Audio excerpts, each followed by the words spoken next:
What is the importance of Paul's citizenship, his Roman citizenship? You've talked earlier about Paul being saturated in the Jewish scriptures, but what about his citizenship?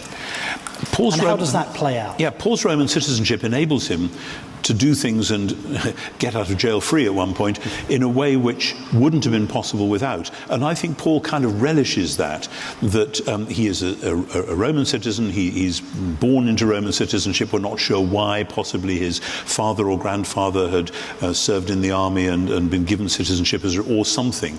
But some scholars today have rather resented that because they want Paul to be so counter-imperial and so countercultural that he would never have had Romans. I think that mistakes the complexity of Paul's mind and life. I think he relishes the fact that when the time had fully come, God sent forth his son. So we've got splendid roads and he can get about. We've got a splendid postal system and he can do stuff with that.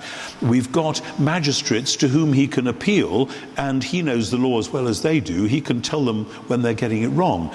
And so Paul uses his citizenship. That's why when he goes on his second missionary journey, the person he chooses as his chief partner, Silas, or Silvanus, he's a Roman citizen as well, and so they are both in this very interesting position. So that, when he's beaten and thrown into jail in Philippi, and the next day the magistrates say, tell those men to get out of town, Paul can play his trump card. He says, excuse me, beaten without trial, imprisoned without charge, Roman citizens sounds like a public apology. And he gets it, because they've all heard about Cicero's speech in Verim and know perfectly well that actually they could be in deep trouble here.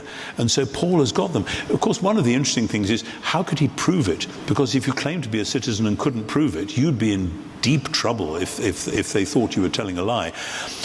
Roman citizens had a thing called a diploma, which was like a passport, which they might keep on a string around their body or something like that.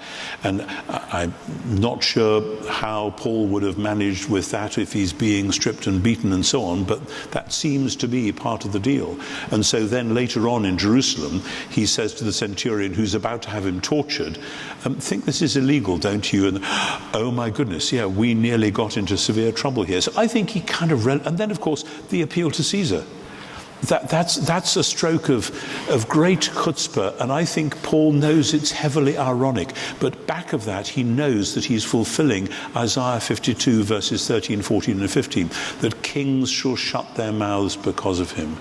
That here is the servant preaching the gospel of the servant, and he expects the nations of the world to be shocked, even if it means they kill him en route.